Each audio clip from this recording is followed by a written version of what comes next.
For the love of the game. Just about all of us have heard that expression. It is often associated with the idea of participating in a sport or activity purely for the passion, joy, and internal motivation. For the love of the game is not about external rewards like fame or money. As Dr. Eric Gabriel gets ready for the biggest challenge of his life, a new adventure begins to take shape. His challenge? Cancer. His adventure? Gabriel's Row, a passion project dedicated to raising funds for cancer research. But Dr. Gabriel will partake in this adventure much differently than the others who have volunteered to help with his cause. He will be rowing without legs that he used to have, the legs that helped him excel in softball for almost 30 years. In his prime, he was known for his intense, gritty, and relentless playing style that epitomized his love for softball. He played every game as if it were his last. And this attitude, you better bet he will take it to Gabriel's Row. Legs be damned.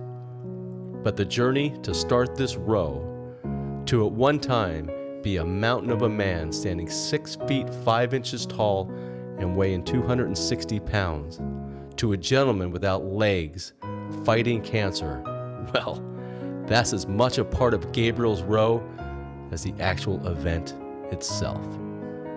I grew up on Levittown, Long Island, New York. Sports was always a big part of my life. All through high school, I played 3 sports a year, football, basketball, baseball. But my love was baseball. I loved baseball. And I had some opportunities in college after high school, but because of some troubles at home, I went my own way, and it was one of those typical sayings, I'll go to college next year. And next year never comes, you know. So I started a job in project management, and it led on to a career for 30 years as a project manager. I worked on 2 nuclear power stations at Shoreham, Long Island, New York, and Perry, Ohio. And then a good part of my career was working on FAA air route traffic control centers across the country.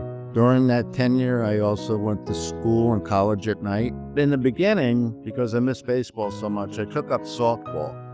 And it started out in bar leagues, and I was noticed by a few teams and sponsors, and I moved up quickly. And then I started to play on traveling softball teams. And between Long Island leagues and traveling every other weekend, we average about 150 games a season. And I was the type of ball player, I was not shy about running into walls and garbage cans and sliding headfirst. And that's where really the trouble started. After I suffered my first knee operation, I was actually afraid to slide feet first. I was a big guy back then. I was 6'5". I went around 260.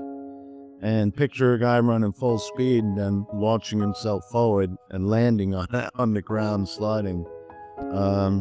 My knees took a big brunt of those impacts, if you can imagine, over 18 years. So when my career did end after 18 years, I was haunted, or reality came from what my father said. He goes, the way you're throwing your body around the field, you're going to pay for this when you get older.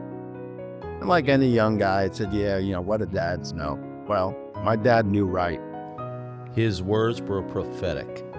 What he predicted began to become true as Eric started to have troubles with his right knee. All my injuries and stuff were due to the way I played ball, but I wouldn't change a thing. There we go. And then into the house we go. I'm embarrassed to say that I've had 63 orthopedic operations from playing ball. When I lost my first leg, people would say, you know, how you holding up? I would say, hey, it could be a lot worse. I could be missing 2 legs. Well, ironically, I'm missing 2 legs now, so I don't use that phrase anymore. Good point. My right leg, I had 22 knee operations and then finally an artificial knee. Over 6 months, that artificial knee got infected. Well, I had lymphedema in my other leg, my good leg, and my leg filled up with fluid. So I woke up Monday morning with a temperature. Friday, my leg was gone. It happened that fast. It was me and a bottle of Jack Daniels and a computer. And I said, I'm gonna find out what I can do athletically-wise. So I come across this rowing machine called an erg. You sit on it, you pull it with your upper body, and I said, I can do that. And then I find the Paralympic website, and then I see rowing. I said, that's cool. That's what I'm gonna do. The head coach from the Paralympic team calls, and they invite me to Oklahoma City to actually row on the water to try out for the Paralympic team. I said, holy cow, this could come true.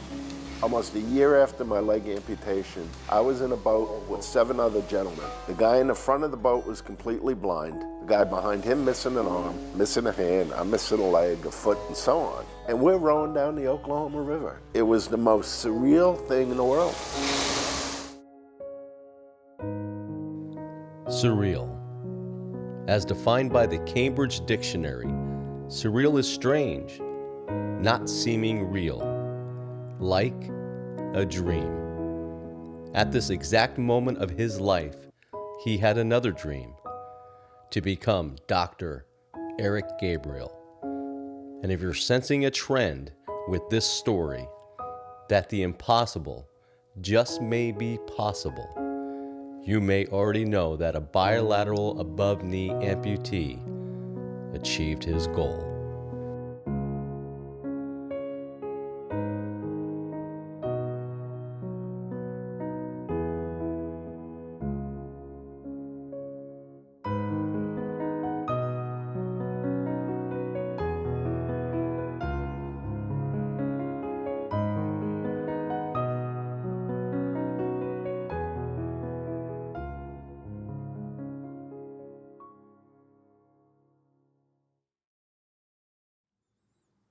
At this part of the video, we were going to close with Eric himself asking you to support Gabriel's Row.